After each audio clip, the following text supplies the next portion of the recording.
wanted to do in this section is just talk about the project genesis. What are expectations? How does the CEO's role play in this?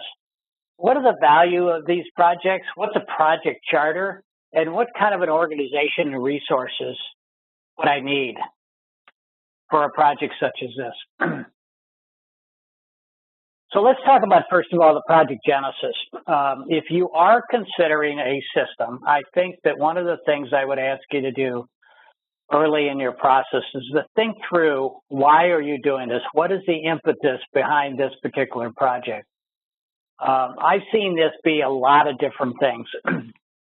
Sometimes it's a new member of the management team that comes in and looks at, wow, this system we've got today is not really giving us what we need to grow the business. And so he sort of becomes the spokesperson.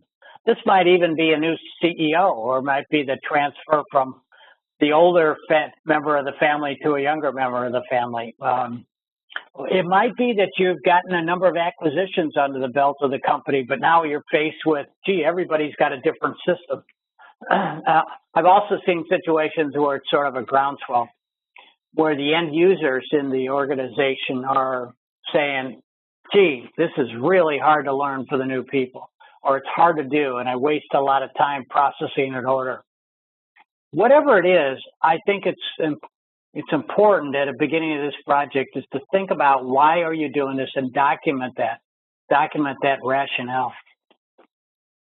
The next piece to this is really expectations. As you're starting to talk to the executives of the company, or maybe you are part of the executive team, expectations are critical in this type of project. So there's a statistic out there that 50% of these projects fail to meet expectations.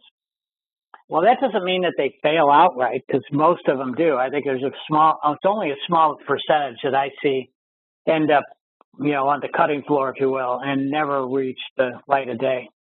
I think the vast majority of them do reach the light of day and do go live, but expectations are missed. Time frame, the cost, the resources needed, the ROI, the disruption of the business, any one of those is an expectation. And if you miss that, then it puts somewhat of a taint on the project itself. So a lot of times it's time frame. If these things take longer than you expect, and they cost more than you expect. And then I think a lot of people don't realize the level of resources. And a big problem today is the inability to get an ROI on the investment. And certainly these projects have a big disruption to the business. I believe the ROI is a major contributor to sometimes the dissatisfaction with a migration to a new system. And I believe a lot of that is because the company never really focuses on driving ROI once they have the new tool in place. A common theme we see over and over again is that when you get to the go live state and you turn it on and you fix all the problems that you had in the go live, and there's all these problems, and you get done with it, everybody is so worn out, they want to just get back to the business. So they don't take the time to really drive improvements in the business using the new tool. And we'll continue to talk about that as I talk this morning. So the expectations, it's very critical up front as you're working with the C-suite, you're working with a company to have realistic expectations. The vendors always make it sound very easy. But when you get into it and you find out it, they say, oh, yeah. But that's why a lot of these things fail to meet expectations, is because there's an unrealistic set of expectations that was set at the beginning. So I'd ask you to think about that and get some really good advice from people that don't have an axe to grind in this particular project, people that will give you independent advice on what's real, and then set your expectations and then try to manage to those. Another part of the selection process of this particular project is the CEO. I think many CEOs today that have not been through a lot of ERP or have not been through improvements, they're focused on acquisitions. They're focused on managing the business. They're focused on profits. They're not focused on business processes. That's a problem. That's just something that you have to deal with. I think it's important to get the CEO educated. It's important for him to look at what is this going to take and what's the resources and how does it fit in with the other priorities of the company. I tell a lot of executives that if it's not one of the top 3 priorities, don't do it. If it's competing with resources, don't do it. Wait until those resources are available because you're going to be using the top resources in the company. So it's going to prohibit you from doing acquisitions, opening up a new plant, doing a new product line, et cetera, because those people are going to be busy on this project. The other thing that I think that the CEO needs to understand is that this particular project, typically they have tremendous payback if done right. So the ROI can be achieved and the ROI can be very significant. So why wouldn't I put my best people on the project? So I think the CEO priorities are extremely important, and make sure that you have the CEO priorities and the C-suite executives all on board with this project. And yes, we're going to put that in front of the other problems, the other opportunities that we have. Also, value, I think, is very important. I talked about how this value, the ROI, is extremely important. And why it kind of demands that you have the right priorities and the right people. But value is something that often is difficult to identify up front. And I'm going to talk a little bit about that in a few minutes here as to what is the value of these projects. But I want to point out the importance of understanding the value. The importance is not just to justify the system. I mean, the CFO knows how to do that with the board and with management, et cetera. More importantly is setting the goals for the project. So when I talk about value with my clients, I talk about how it's important to know what that value is and define that carefully and to sell that to the rest of the organization and then to use that as the goal line for the project. So the project is not done until we achieve the goals for the project, till we achieve the ROI. So I'm going to give you some tips on how to kind of define that ROI up front, but it's important to get that documented, get it agreed to, and then set that as the goal. So everybody working on the project needs to know that, let's just say we're going to reduce inventory turns we're going to increase inventory turns from 3 to 4, and that's the goal. And why that goal is important to the company. And then everybody in the company needs to know it because they need to know why we're working so hard on this project. And that is to increase the inventory turns, if that's what it is. Whatever the other goals are, you got to get those out on the table and get everybody to know it so that everybody is moving to that. And then when you get to that goal line, that's what you have to be pushing for. You have to be spending the activities, the time on the project in order to make improvements in the business to achieve that particular goal. You're not going to turn on any of these new modern systems and all of a sudden have the inventory turns reduced. You've got to work at it. You got to use the tools. You got to get to know the tools, use them, and use them to make better decisions so that you can make impact on those metrics.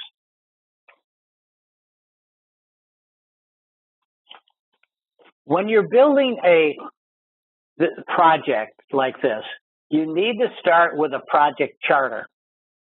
The project charter includes a number of very important facts for the particular project.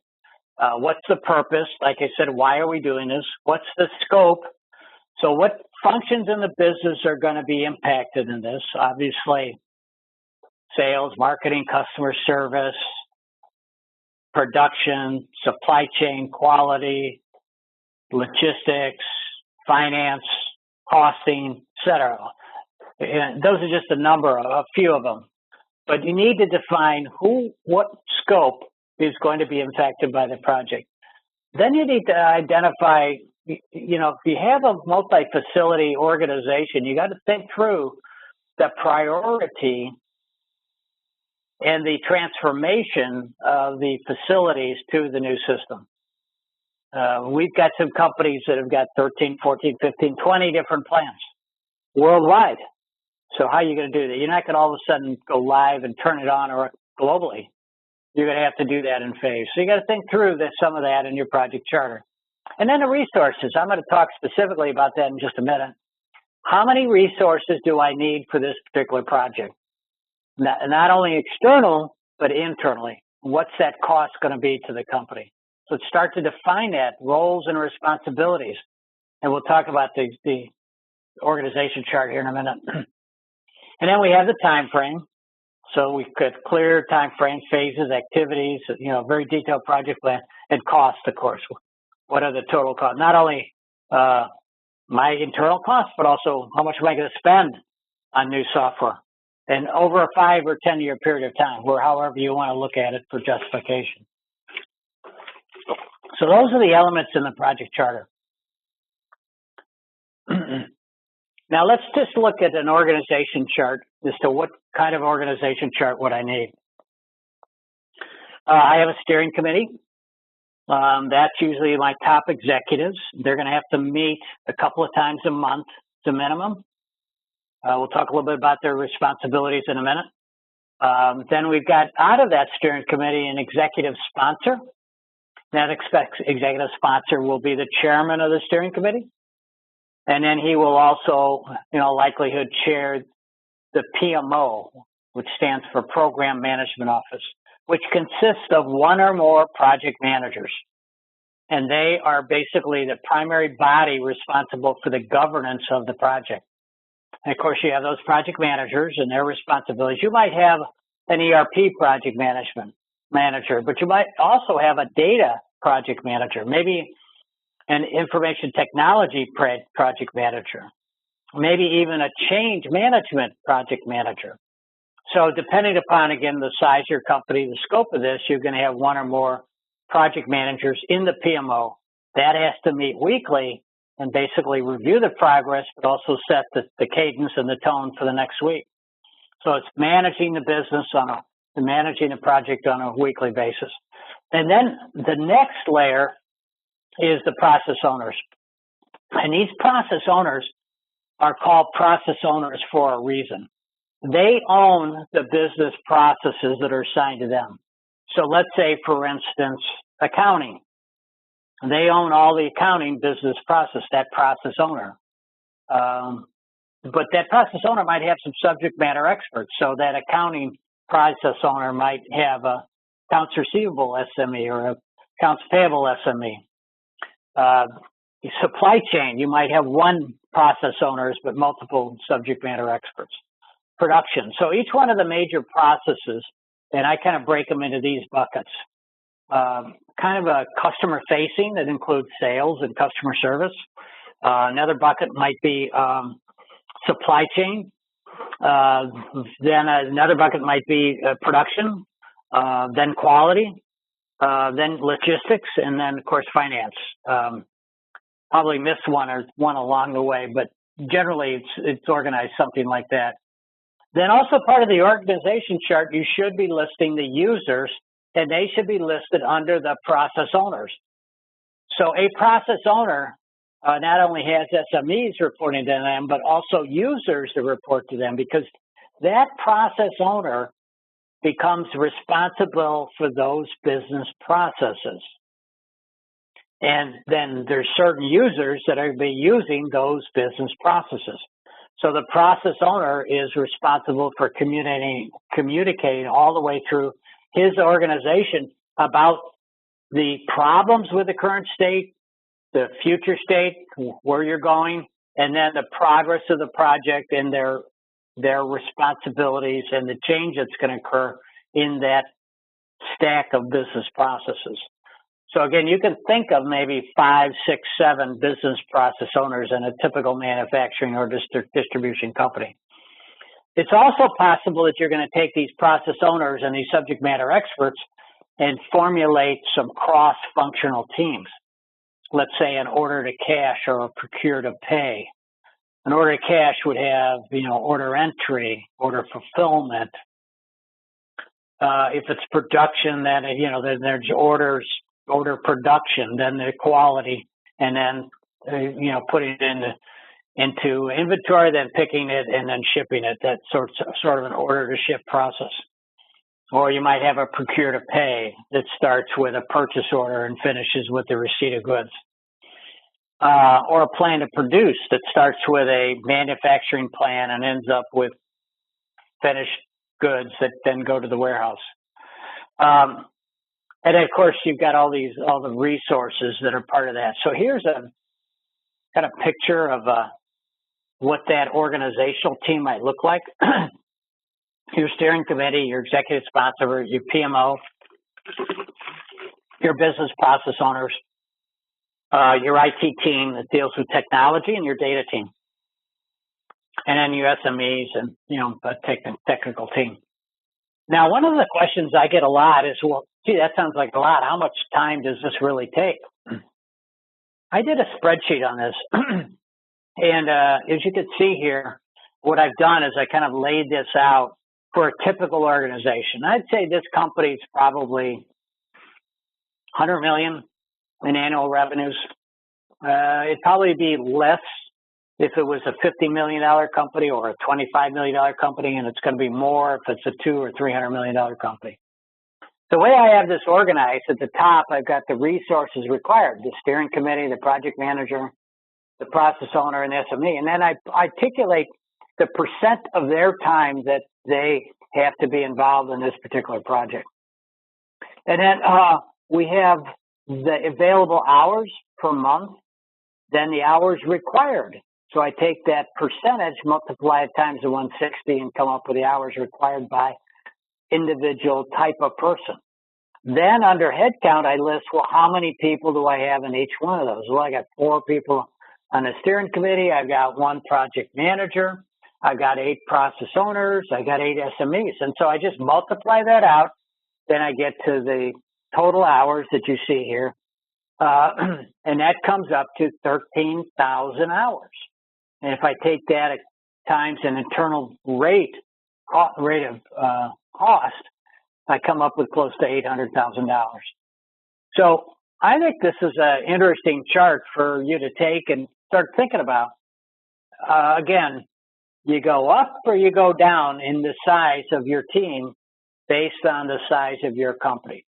And that's where having some expertise give you some guidance in this area as to what they've seen in the past in terms of resources is good to help you get your arms around how big this project is. And who are the people then? You've got to basically go back to that structure that I just showed you and kind of decide, okay, well, who's going to be on the steering committee? Who's going to be in the PMO? Who's going to be the executive sponsor? Who's going to be the business process owners, et cetera. So a chart like that really gets you started thinking about this. I find that a lot of people are kind of at this stage where they're kind of talking to people like Ultra and other people about how much does this really take. This is really helpful to get you started, get the juices going in terms of getting everybody on board with expectations. Because the one message is this is bigger than you think it is.